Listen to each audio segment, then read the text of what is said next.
New Thought Media Network.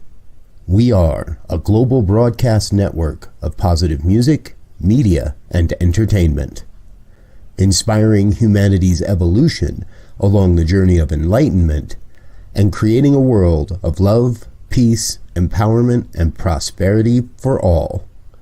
New Thought Media Network. Positively inspiring.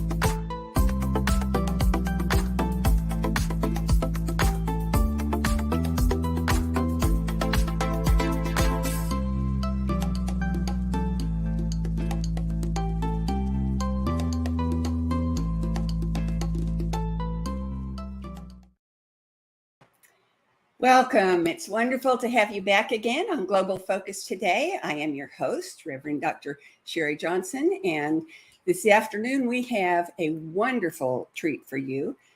Returning guest, but this is the first time I think that I will be the first person who gets to introduce her as Reverend Dr. Laura Topper.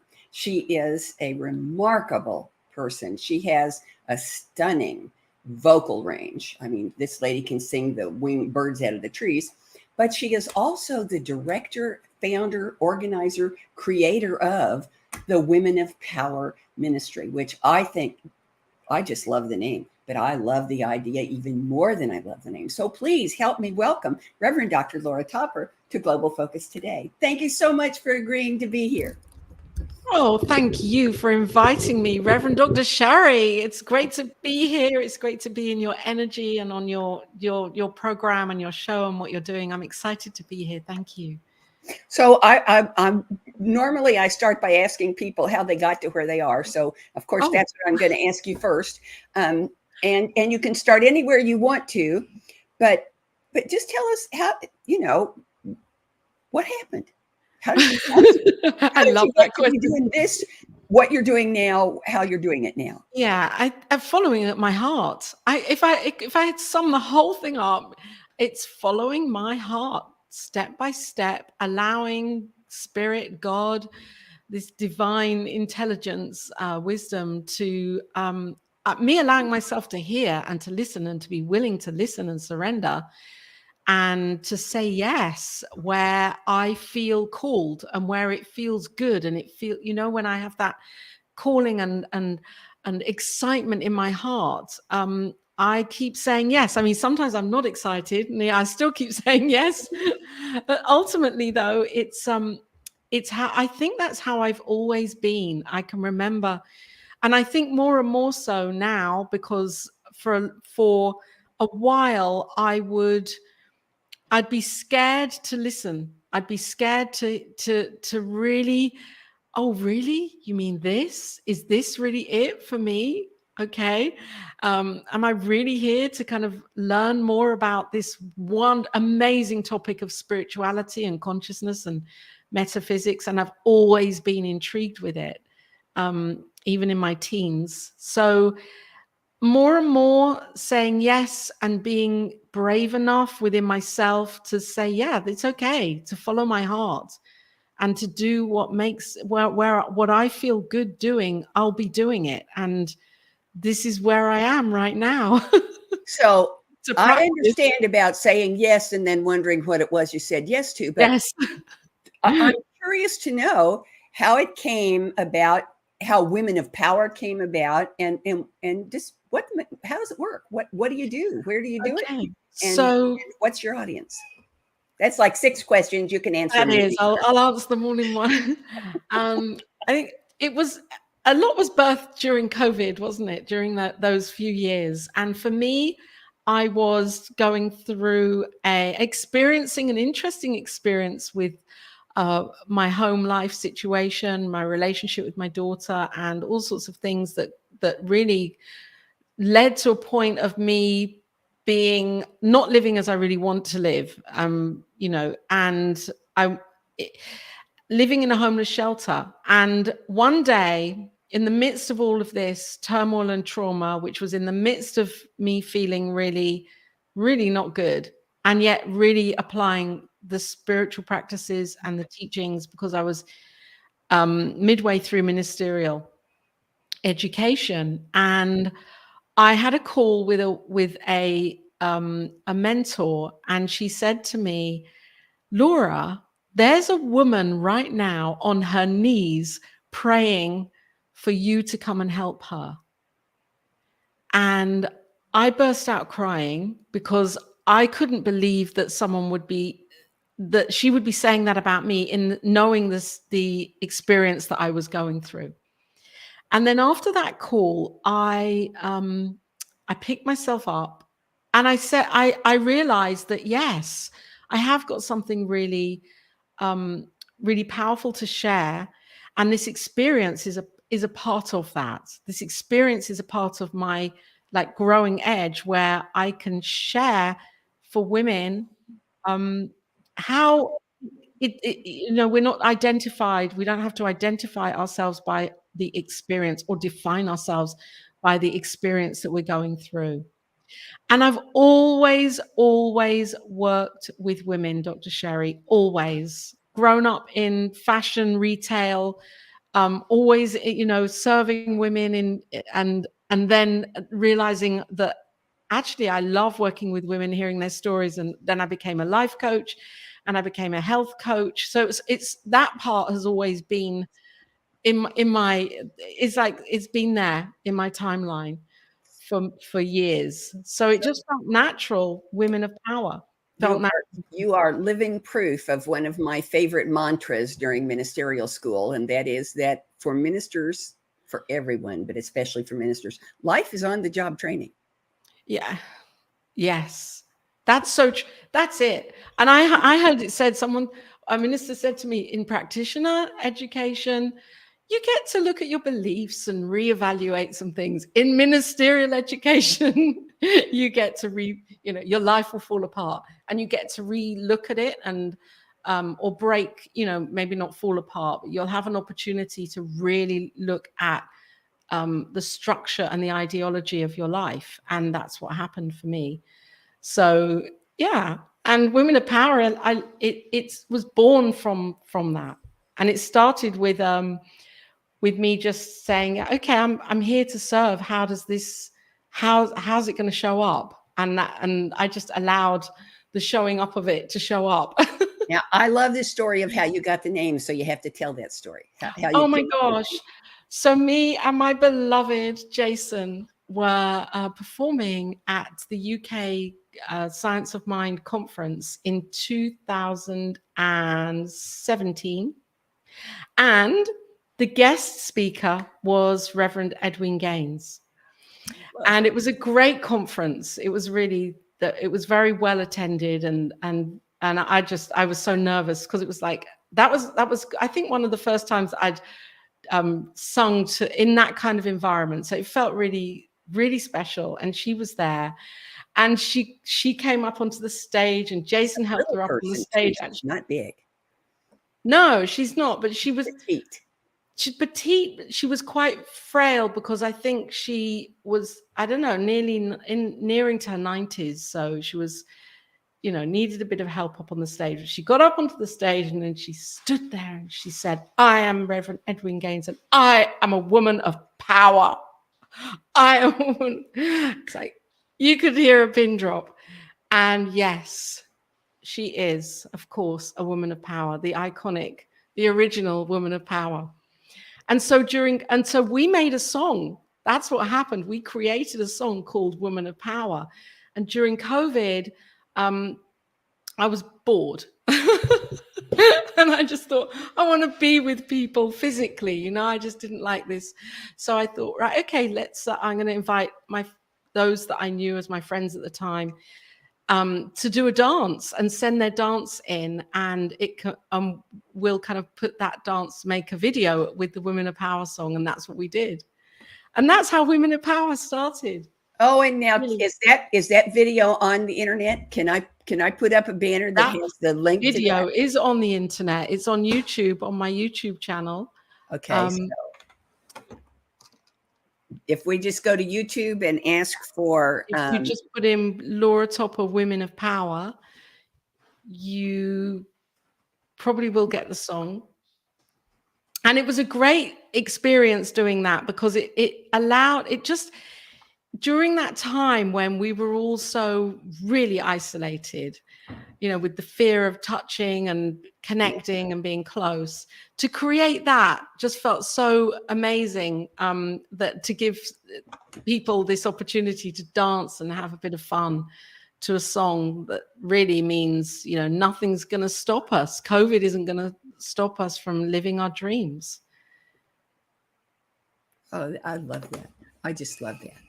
So, what's happened since the last time that you were on? What kind of changes, what kind of expansion have happened with women? Yes, since the last time. Wow. So, so yes, I am working more regularly with women, a group of women in Africa, in Kenya, and another group of women who I'm about to begin working with in Kenya. And what is really beautiful is that Christine and Wilkester, who are practitioners and in ministry education, we work together to hold space for this Women of Power circle, the circles, and that feels really beautiful, because they're interwoven in the understanding, of course, of the culture and the differences and the difficulties and women's needs in Kenya that are very different to my needs here. I can't, understand that from sitting here, where I am in the south of England. So it feels really wonderful and powerful that two Kenyan women are joining in this to really to help with their knowledge and understanding, to teach the principles of science of mind in a very relaxed and very conversational way. And there have been changes, there have been shifts, and it doesn't feel forced. I don't use any textbooks or anything that asks them to go and study. This is all about weekly self-contemplation within. And from that, changes have happened really, really beautifully. Yes. So you are teaching them without teaching them. Yeah. You are giving them the experience of how to take charge of their own inner world and determine what it's going to be, knowing that when you determine what your inner world is going to be, your outer world has to reflect it. That's it. Oh, that's wonderful. That's so, and I let's love hear it for COVID, because if it weren't for COVID, would you be likely to be working with two groups in Kenya? No, I don't think so. I don't think so. And I'm speaking more here and sharing it more here in the UK, definitely. Excellent. And looking for ways to work with groups of women here also to bring. So if somebody wants to get in touch with you, you have a website where they can do that? I have, best way, you could put my email address up. That's a good way for somebody just to connect with me swiftly. And there we go. Perfect. Email me if you'd like to get in touch to know more about Women of Power and what we do. And it really is, Women of Power is about inspiring or teaching without teaching, and then stepping back. So the circles that we're holding that space for, I'm not going to be there always. My idea is that the women become so self-empowered, and have that knowing within themselves that they won't need me, they won't need Christine and Wilkester. They do it by themselves. And isn't that amazing? Because when we become dependent on someone else to make it happen for us, then we can get lazy with how we apply the teachings. So there's a double blessing to making yourself obsolete.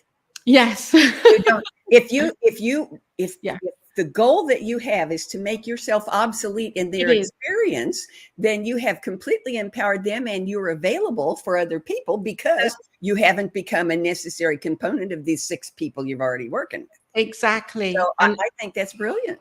And I don't want to set up this this idea of codependency. And that's not to say I'm not here and I wouldn't ever, respond and be there. It's just that the ultimate is independence. The ultimate is that independence, because that is empowering when we can really tap into that resourcefulness and resilience that we have it already. I mean, I learned that during the experience that I went through. The resourcefulness, the way that I handled situations and things that were coming up, I was amazed at my level of, okay, I can do this. I can get through this next piece. I can use these teachings or use the principles or use God in a way that I've never used God before, and really surrender and know that God has my back. God is here for me. And sometimes I think it takes these situations, experiences that we fear, when we're in them, it's amazing how the inspiration and the wisdom it can be tapped into very, very easily of what is my next step. I know, and it's because God never shuts up. Yes. We don't listen, but God never shuts up. That's so true. There's a question I ask every single person, and I asked it of you last time, and it fits right here, so I'm not going to ask it at the end. I'm going to ask it now, and that is, it sounds to me like what you're saying is that what you're teaching these people is how to take charge of their own conscious evolution. That's it.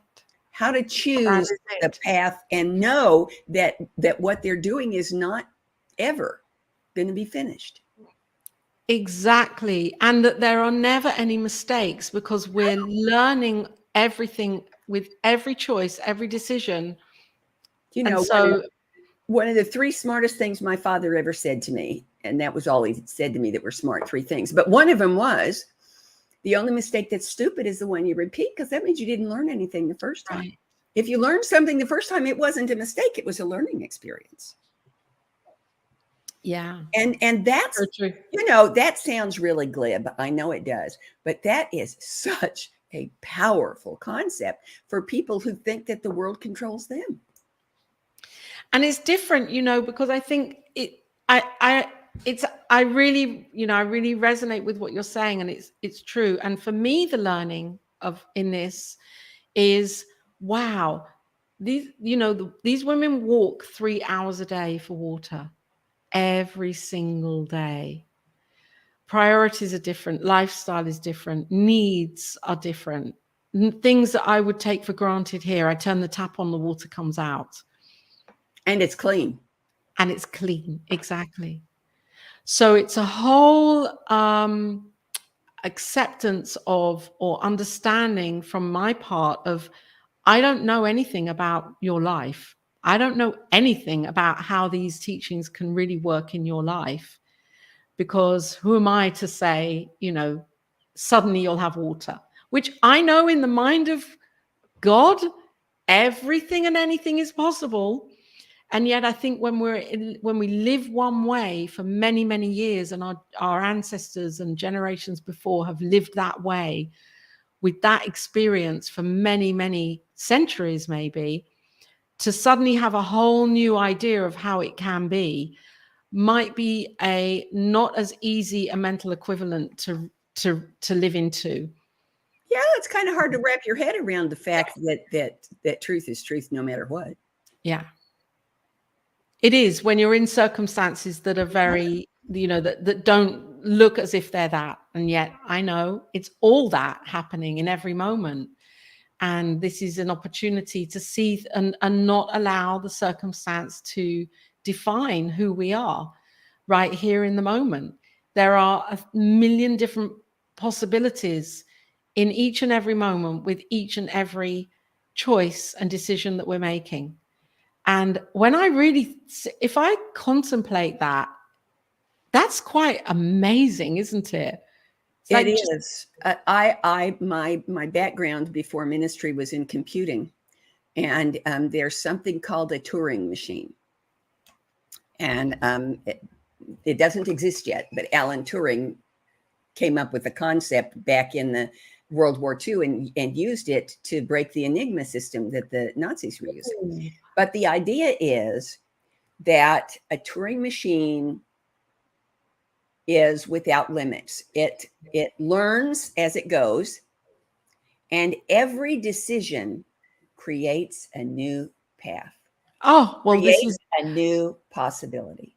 So what you're talking about is that very concept in human consciousness, that if we can look at our lives from that perspective, that every challenge that occurs is actually an opportunity to make a choice, and we are seldom limited to only two choices, yes, and we are never limited to only one.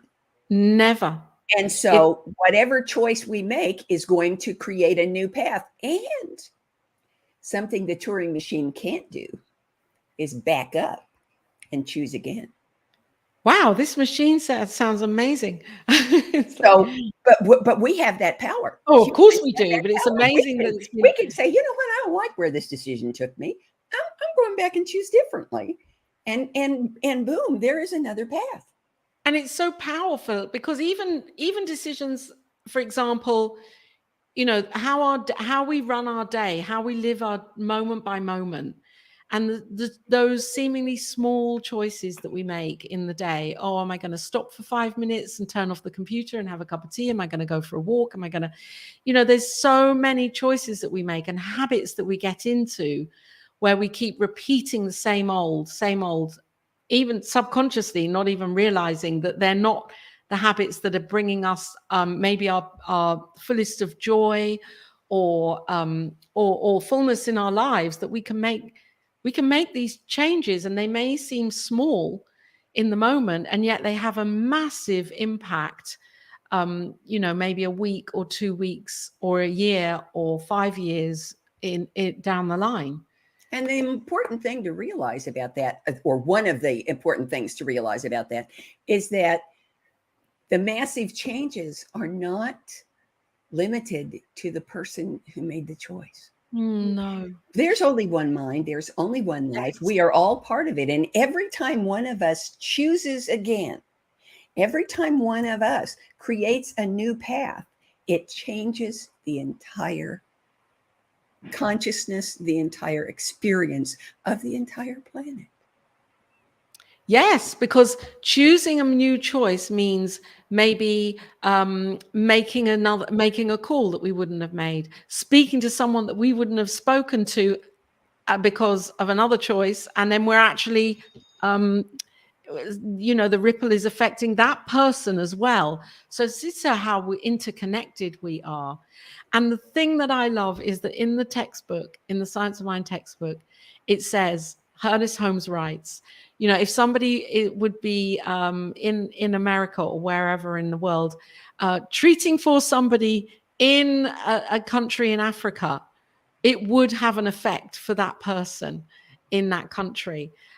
This isn't limited. We're in one mind. This is one mind here. Everything we do has a cause and effect. So it's just we are in that infinite potential of all possibilities.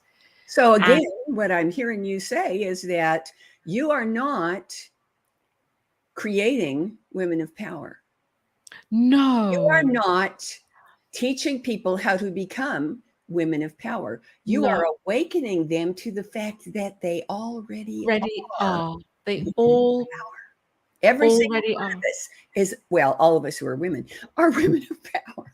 And I think it's not only it's everyone, because we each have the divine feminine. That's we true. Each have the divine feminine, and it's finding that harmony and balance with the divine feminine and masculine, so that we're not creating this turmoil within us as women when we're doing the work that we want to do, with those messages that go off in our minds, what I should be doing this, or I should be doing it that way, or I should be working harder, or why aren't I, why isn't it working for me? And the competitiveness that's here, when really now we're moving into, or we are in an era of a new dimension, a new paradigm of collaborating together, where we're here together as as one, so we can work together.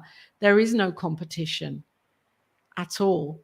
And it's one thing knowing that, and it's another thing putting that into practice, because we each have our own fears and doubts and insecurities of we want our lives to be the best that they can be. And there are those fears there that it takes, you said that, taking responsibility for our own lives.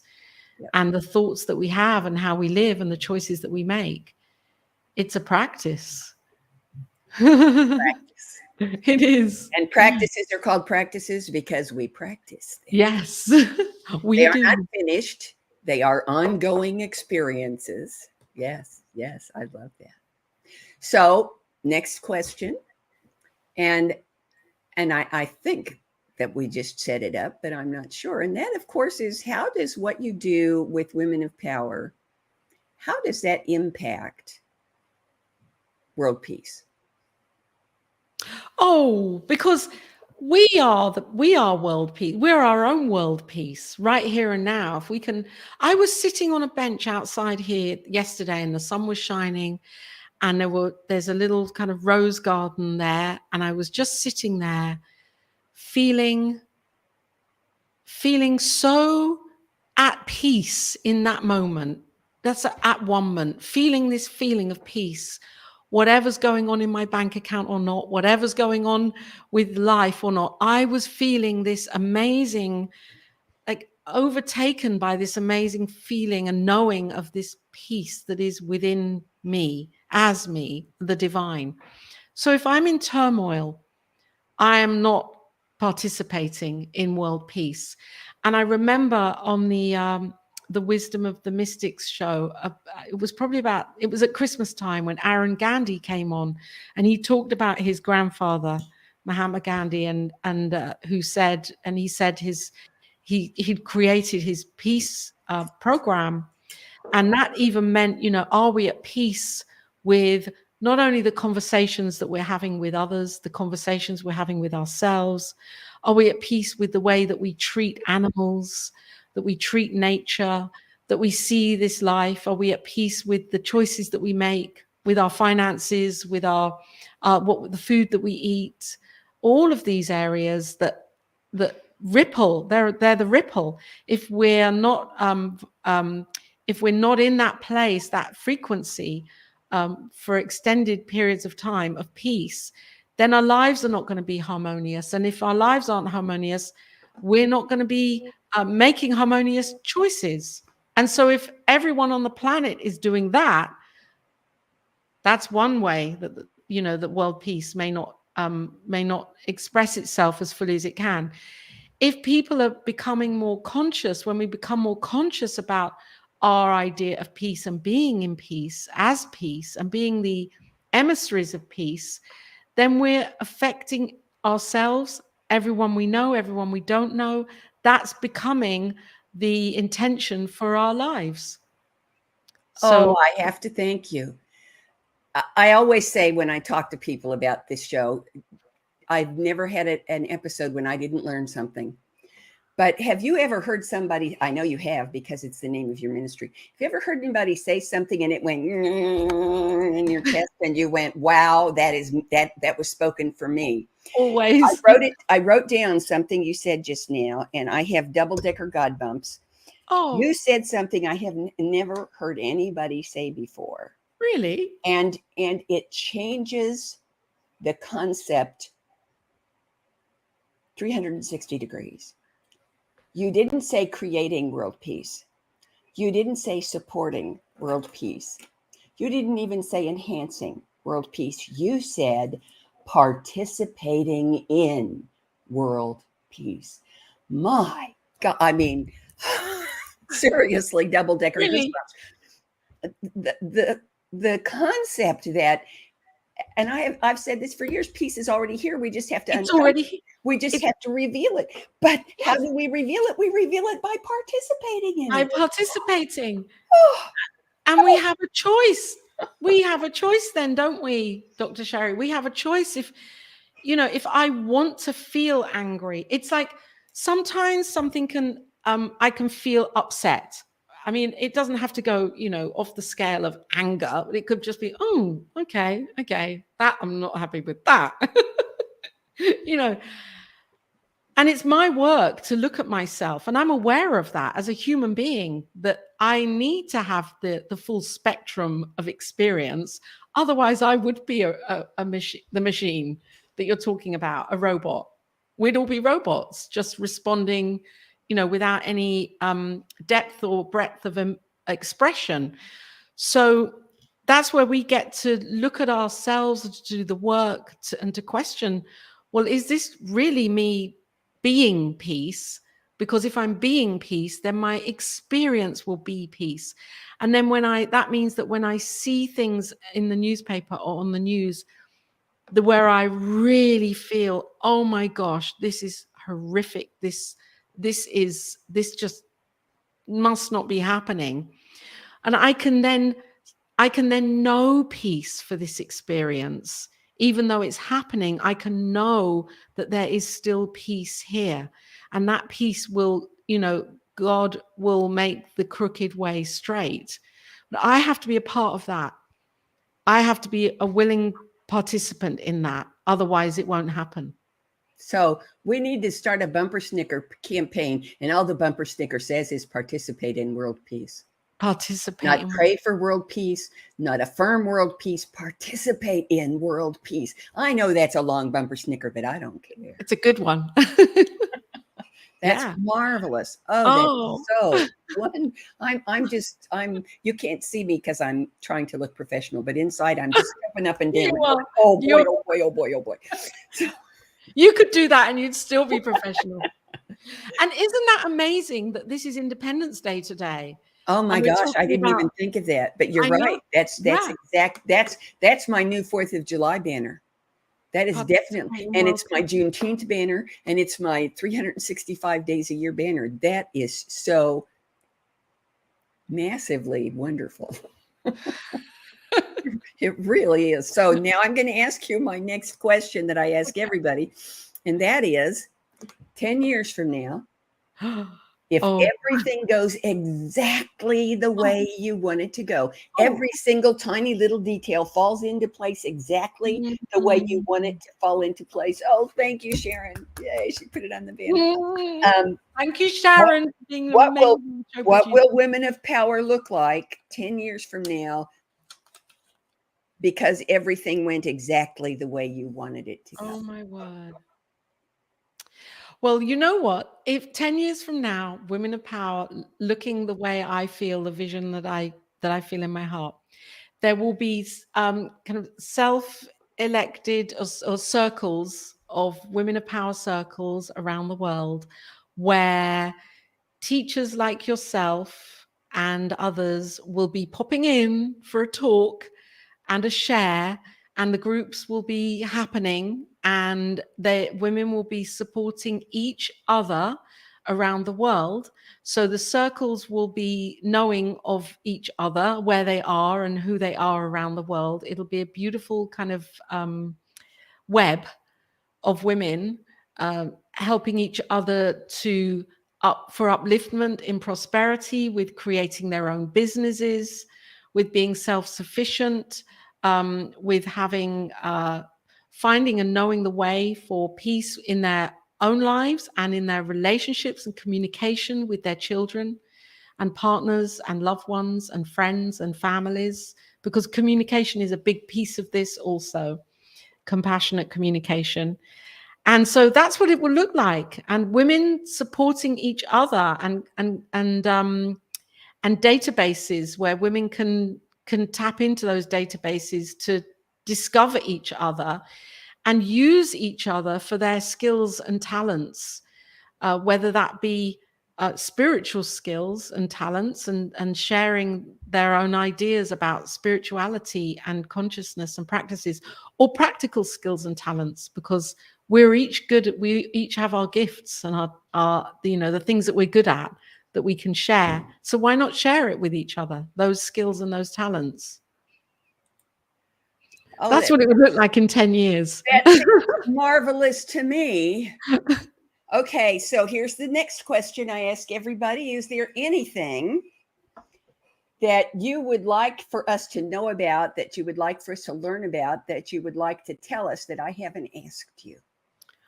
Oh, well, I would like, I think it's really, what I'm learning is the importance of, and I can say this as a practitioner, I can say this as a minister, and I can say this as Laura, maybe, who would never have had that kind of education that I've had. And it's still important that we don't take each other on face value and make those judgments about who we really are, because we can make assumptions very, very quickly and easily. That's the brain wants to take us to what we think it should be, or the norm, without actually realizing somebody's life, somebody's story, somebody's challenges that can have real, they can be real lessons if we take the time to talk with people and understand people and create communicative conversations and relationships with each other. Because I think that there's so much happening now with AI and technology, and which is good. It connects us and it gives us great inspiration for creativity and all sorts of things if we're using it consciously. And I also think it can also create this idea that we don't have to have that human touch or that human compassion or caring.